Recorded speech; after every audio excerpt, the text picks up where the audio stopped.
I want to play, the kids want to play as fast as we could here.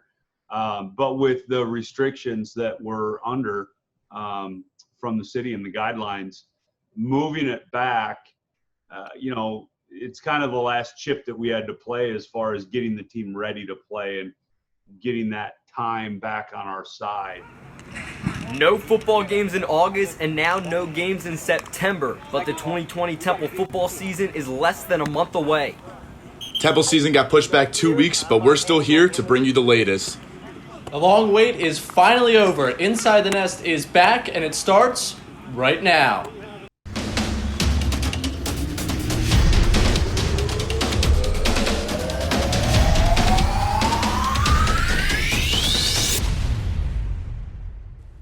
Hello, everybody, and welcome to a brand new edition of Inside the Nest. Alongside Adam Crignali and Ray Dunn, my name is Dom Gillespie. Our beat reporters Sage Hurley and Josh Shafron will be joining us later on. We're all excited to bring you yet another year of Temple football. Rod Carey is back on the gridiron, and we are back too, just not in the studio. This football season will look a little bit different, and so will our shows. Whether it's remote broadcasts, a new set of anchors and beat reporters, or no fans at college football games, we still have all the coverage coming your way with this new time of Thursday at noon on TUTV.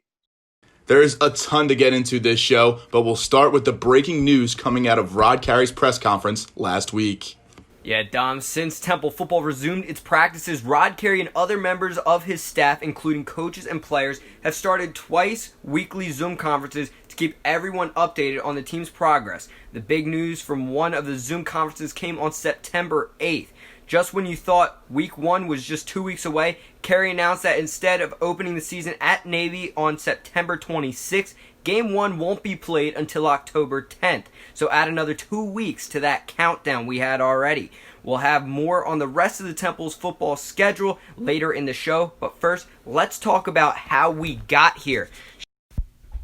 Shout out to Ben Zimmerman for these awesome graphics that you'll see throughout the semester. Hey Ray, let's get into it here. Remember back in March when we were on the air breaking down the AAC championship being canceled? Well, the NCAA filed suit canceling the rest of the March Madness tournament, spring sports as well. On the pro side, NBA and NHL delaying the rest of their season, MLB delaying the start of their season. In May, you start to see the rumblings. Maybe sports are coming back. Division I schools are allowed to have their athletes participate in voluntary activities starting on June 1st. In July and August, things really start to ramp up. The NBA and NHL resume. The MLB starts their season with that delay, but there is some negative. The D2 and D3 sports are canceled. But as far as the AAC is concerned, there will be no soccer, no volleyball, and no cross country. But now, September, college football is back. Football is back. Some universities and a conference or two are not having their seasons, at least right now. But regardless of other universities' decisions, the AAC is back, at least for football. Football will be the only sport that the American Athletic Conference will sponsor this fall, moving the rest of its fall sports to the spring. In that announcement, it laid the groundwork for the conference's 8-game AAC schedule. The non-conference portion of each program schedule was left up to the individual school's discretion, so long as all non-AAC opponents adhere to the conference's medical policies on COVID-19 testing. Now, COVID-19 also canceled all 4 of Temple's originally scheduled non-conference games for the season. The Owls were slated to face former head coach Manny Diaz and the U on September 5th as the front end of a home-and-home series. Next up, the Owls were supposed to host back-to-back home games against Idaho and Rutgers. The Scarlet Knights matchup would have been the 37th all-time against the Owls, making them Temple's 5th most common opponent. Temple's final non-conference game was supposed to be a trip up to Massachusetts in early October, but the Minutemen canceled their football season earlier this summer. There's a lot of moving parts for this team in the coming weeks. Whether it's staying in line with safety protocols or keeping track of game times, the players are going through an interesting stretch. Here with more on this, Inside the Nest reporter, Sage Hurley. Thanks, Dom. Navy's blowout loss to BYU shows what COVID-19 restrictions can do to a team in preparation for the season. Head coach Rod Carey came to an agreement with Navy to postpone Temple's opener from late September to mid-October, with the hopes that both teams will be in a better position to compete. It hasn't been easy for the Owls. Safety comes first, and according to the city's health guidelines, that means no more than 50 people per group on the field during practices. First off, our team has to be safe to play. And I'm not just talking about COVID, I'm talking about football safe. And you have to practice football to be able to do that. The team has only averaged about 10 scrimmage plays per practice, a fraction of what Coach Carey would like to be doing. The bottom line is the rules and regulations that we're currently under won't allow us to get a team prepared. We have to be in that 50 to 60 scrimmage plays a practice to get a team ready. The players had a weekend off to see family one last time before re-entering the team's bubble. But now, they're restless to play. It's not easy because, I always want to be at EO working out with my teammates, but I can't do that all the time. You can't lose sight of the mission. Like, everybody wants to play football. Everybody wants to be on the field. But when it's your time to come, you have to be ready. The players are used to making sacrifices for the team. But this season, those sacrifices are personal. It's just staying in the house all year, not going out, just staying with our team, you feel me? Not even be able to see the family until the season over. If that's what we have to accomplish, that's what we have to accomplish. The Owls have another 3 weeks to prepare before their season debut against Navy on October 10th. Reporting for Inside the Nest, I'm Sage Hurley. Thanks so much, Sage. Great stuff. But I'm going to take one of the NCAA's playbook and say we postpone more coverage for the next 90 seconds. It's time to take our first break of the season, but don't go anywhere. When we come back, our own Josh Safran takes a look at the Owls receiving core this season. You're watching Inside the Nest. I'll never forget the day our landlord called and said, "Read your lease. No pets allowed." My owner tells him my dog ate the lease, but that didn't work. And now I'm stuck in a shelter. But this pit bull is ready for a new crib. I'm loving, loyal, and play well with others. So don't be intimidated by all my muscles, because the biggest one I have is my heart. That's right, I said it.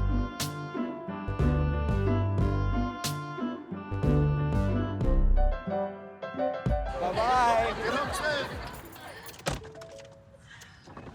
Hi. Hoping for a crisp breeze to help keep you alert. Oh, he took a sip of water too. That'll probably help. You were probably gonna turn down the radio too, so you could focus, right? Probably okay isn't okay. Right? If you see a warning sign, stop and call a cab, a car, or a friend.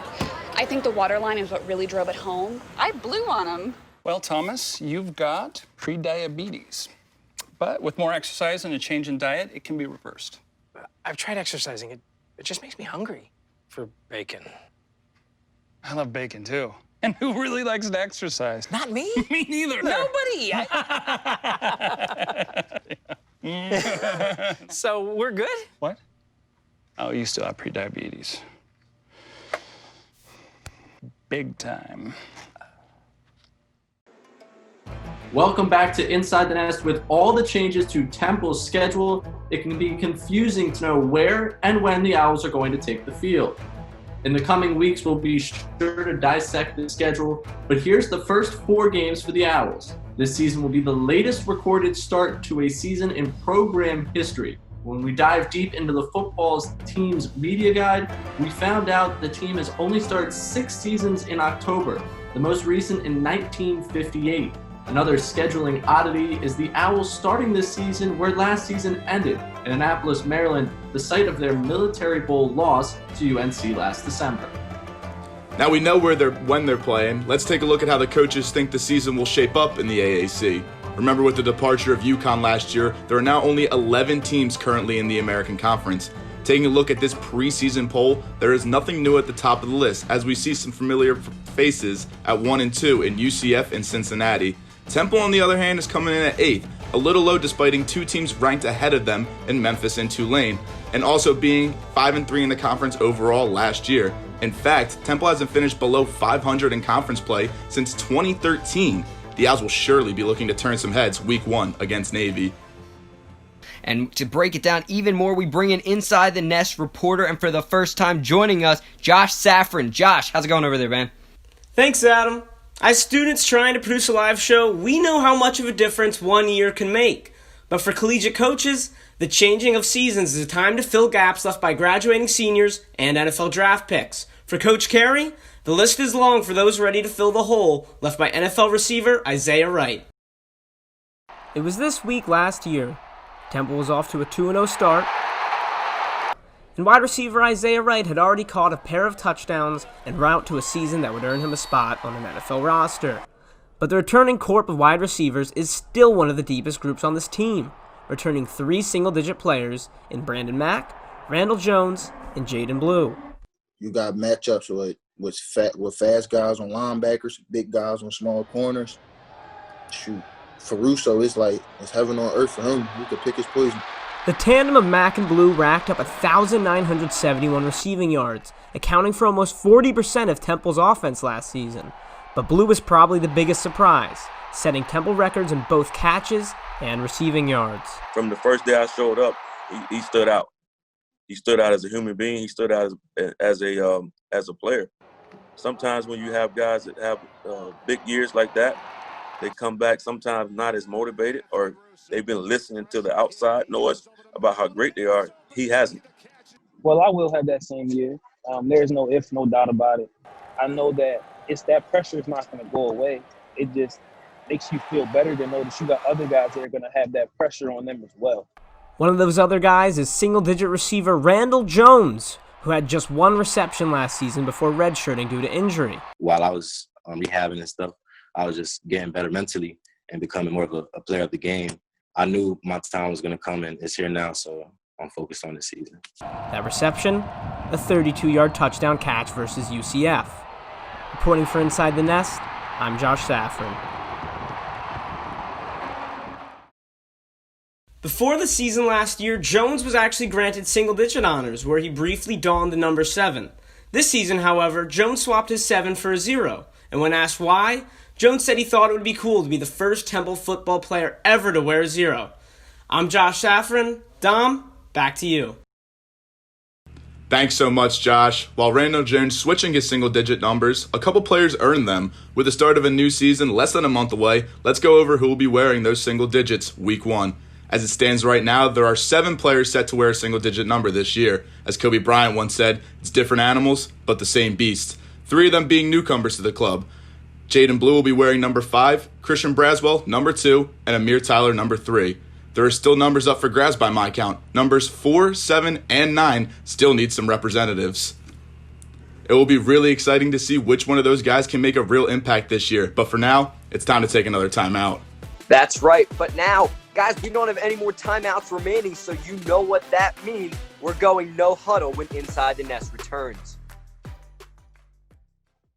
Well, Thomas, you've got prediabetes. But with more exercise and a change in diet, it can be reversed.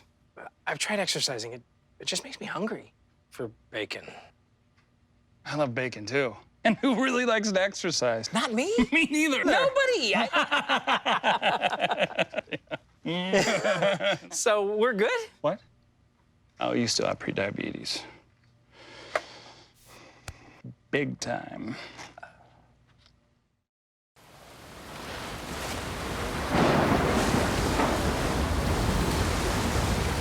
Tonight, along the Texas Gulf Coast, utter devastation.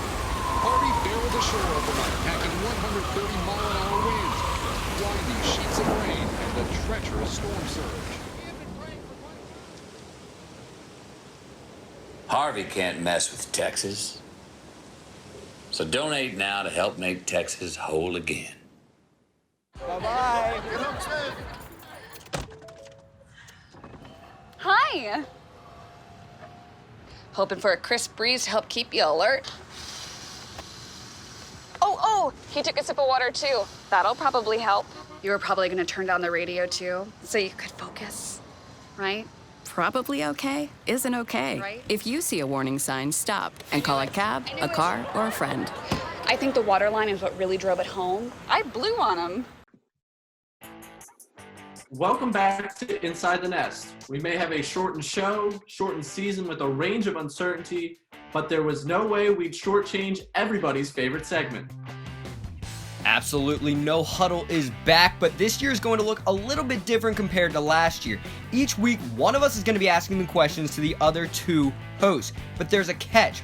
Only the questionnaire is going to know what the questions are ahead of time. So, Dom, let's start this off with you asking the questions. Ray and I have no idea what you're going to throw at us. I know I speak for all of us, though, when I say this is going to be a lot of fun this semester.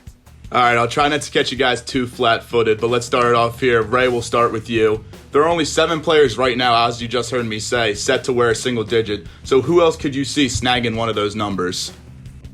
Ifeanyi Maje, absolutely. I think he is going to get a single digit. He had a tremendous breakout season a year ago. That number 9 single digit is usually left for a defensive lineman. So I think that Maje will be able to get himself earning that number 9 single digit, and obviously he's Temple tough, so I think that would be my choice for the single digit to be.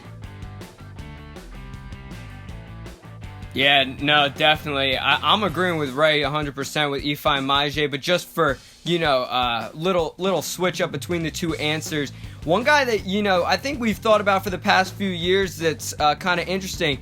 Since Frank Newtile, there hasn't been a single-digit quarterback. I don't know if that's intentional. I know how the system was run last year, obviously with Centeio. Now he's gone, but maybe a guy like Trad steps up. We don't know yet. But just for, to switch up the answer, if Russo has a good year, maybe you see him, but, history does show. Defensive line is typically where that additional number goes. We saw it with Q last year, Quincy Roche, who's now repping the University of Miami colors down south. Yeah, absolutely, guys. But if it was me, I'm going to go for a little Hail Mary with a younger guy. Remember how big Ramon Davis was last year? Maybe he could snag one of those numbers up there, too. Definitely. All right, let's jump right into the next question. Adam, we're going to start with you on this one. Did you consider Rod Carey's first season a success? Dom, honestly, I did up until Annapolis. You looked at that season, it's his first year. But one thing I talked about with Brooklyn Vaughn on our post-game report of that, Rod Carey is still searching for that first bowl victory. That is a big thing, at least for me, that you want to see a coach get. You want good things for Coach Carey and these staff. Think about all these grown Temple players, Sean Bradley and guys that graduated now. They left wanting that dub and they didn't get it. But when you look at the success getting to a bowl game, if I'm rating it, let me give it a letter. It's definitely in the B range. I'd give it like a B to B plus because I didn't know what to expect. But I want that bowl win this year, and I'm sure he does too. Come on, Adam. That's got to be an A.